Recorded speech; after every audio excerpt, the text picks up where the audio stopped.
Olá, sejam bem-vindos a mais uma videoaula do Instituto Monitor. Nosso assunto de hoje é legislação do comércio exterior. Os tópicos a serem abordados nessa aula são barreiras protecionistas, acordos internacionais. Ao término desta aula, você deverá ser capaz de entender o que são barreiras protecionistas, conhecer os principais acordos comerciais dos quais o Brasil faz parte. Barreiras protecionistas. Você já ouviu falar a respeito delas? As barreiras protecionistas limitam o chamado comércio internacional. Elas podem ser basicamente de dois tipos. Vamos aprendê-los? A primeira forma de barreira protecionista é a chamada barreira tarifária. Ou seja, são as barreiras tarifárias através da cobrança de impostos, taxas, contribuições, no momento em que o produto entra no território aduaneiro ou quando ele daqui vai de encontro aí a um outro país. Mas uma barreira tarifária, ela tem alguns propósitos bem delimitados. Vamos entendê-los. Quando dizemos impostos que incidem no comércio exterior, primeira coisa que devemos ter bem claro: o Estado brasileiro não tem a função precípua de arrecadar. Como assim? Um imposto, por exemplo, tem a principal função de arrecadar recursos para o Estado para que ele possa gastar na construção de escolas, museus, penitenciárias, estradas, entre outras situações. Já os impostos que incidem no comércio exterior, eles têm um caráter extrafiscal. O que seria isso? Caráter extrafiscal é aquele cuja função precípua não é a de arrecadar, e sim proteger o nosso país na questão da balança comercial, exportações menos importações, até mesmo o nosso PIB. Será que o Estado brasileiro pode, então, elevar alíquotas de impostos incidentes no comércio exterior, por exemplo, para proteger a nossa balança comercial, estando ela deficitária? A resposta é sim. A barreira tarifária, por exemplo, através da cobrança do imposto de importação, tem esse caráter extrafiscal, que vai além de meramente arrecadar recursos. Então pode ocorrer a elevação do imposto de importação para proteger a nossa balança comercial, estando ela deficitária. E quem eleva imposto de importação no Brasil? Bom, o país, o nosso estado, a nossa nação, faz parte do chamado Mercosul. Então o Brasil, participante aí desse bloco, ele pode elevar a alíquota do imposto de importação dentro de alguns limites estipulados aí no âmbito do Mercosul, pois existe a chamada tarifa externa comum.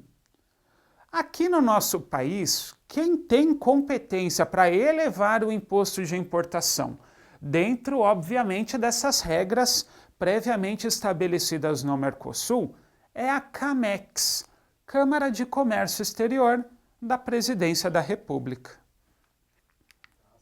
Barreiras não tarifárias. Já ouviu falar a respeito delas? Bom, comentamos há pouco a respeito das barreiras tarifárias, onde existe a cobrança aí dos tributos nas alfândegas, os chamados direitos aduaneiros. O que seriam então as não tarifárias? Vamos aprender? Barreiras não tarifárias aparecem, por exemplo, quando na alfândega é solicitada a apresentação de um determinado formulário de uma licença de importação, medidas sanitárias de proteção aí aos seres humanos, aos animais, também medidas fitossanitárias, proteção a plantas e vegetais. As barreiras não tarifárias também são de importância aí fundamental para o comércio internacional. Elas permitem, por exemplo, que um determinado produto não entre no Brasil sem a autorização dos chamados órgãos anuentes. Isso ocorre também com as nossas exportações. Tivemos já alguns casos aí que ficaram famosos no Brasil. Quando a gente exporta, por exemplo, carne ou frango, e determinado país para aí de realizar as importações do Brasil devido a algum problema, alguma questão técnica aí apresentada, ou sanitária, alguma licença que não foi apresentada. Então vejam a importância também das chamadas barreiras não tarifárias. Percebam que o termo barreira é algo que dificulta o comércio internacional. Caso elas não existissem, haveria uma fluidez muito maior. Porém, existem as tarifárias e as não tarifárias. Mas não vejam as barreiras como um impedimento. Na verdade, elas existem com um propósito e são aí utilizadas por praticamente todos os países. Porém, hoje em dia, decorrente de acordos internacionais que vamos aprender aí daqui a pouco, as barreiras tarifárias estão aí limitadas. Os estados não podem cobrar aquilo que eles desejam, pois eles estão limitados pelos acordos comerciais. Hoje, se um determinado país quer impedir o comércio internacional, ele pode fazer uso das não tarifárias. Porém, caso ele extrapole as regras, cobre barreiras não tarifárias de forma arbitrária, isso em qualquer fundamento legal, estará ele cometendo o chamado protecionismo, ou ainda alguns chamam de neoprotecionismo. É uma nova forma de protecionismo que faz uso das barreiras não tarifárias. As barreiras tarifárias, elas estão limitadas em razão dos chamados acordos comerciais. 3 deles destacam-se em razão do Brasil ser participante. O mais abrangente de todos é o chamado GATT, Acordo Geral sobre Tarifas e Comércio, que foi assinado aí em 1994, uma revisão do primeiro GATT que foi assinado em 1947. Esse acordo faz parte da OMC, Organização Mundial do Comércio. Vamos entender a respeito dela? A OMC parte da premissa de que um país não pode conceder um benefício, um incentivo a outro em detrimento dos demais participantes da OMC. É o artigo 1º do Acordo Geral sobre Tarifas e Comércio, a chamada cláusula da nação mais favorecida. A OMC, atualmente, conta com mais de 160 países, incluindo o Brasil.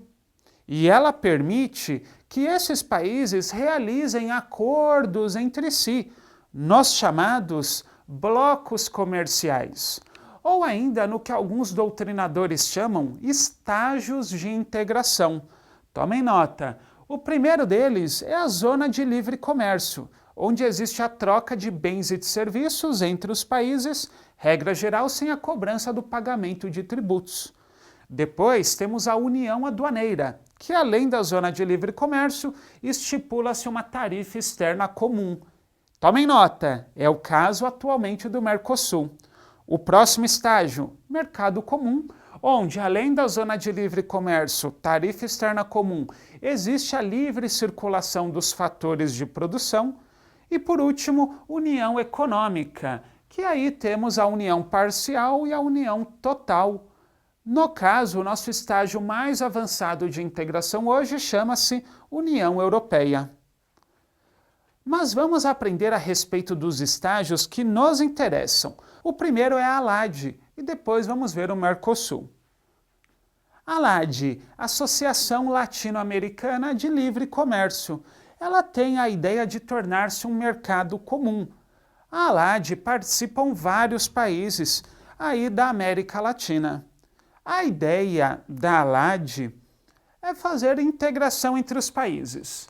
Porém, atualmente ela não conseguiu cumprir com esse objetivo. A ALAD dispõe de elementos flexíveis, permitindo inclusive que os países façam acordos entre si.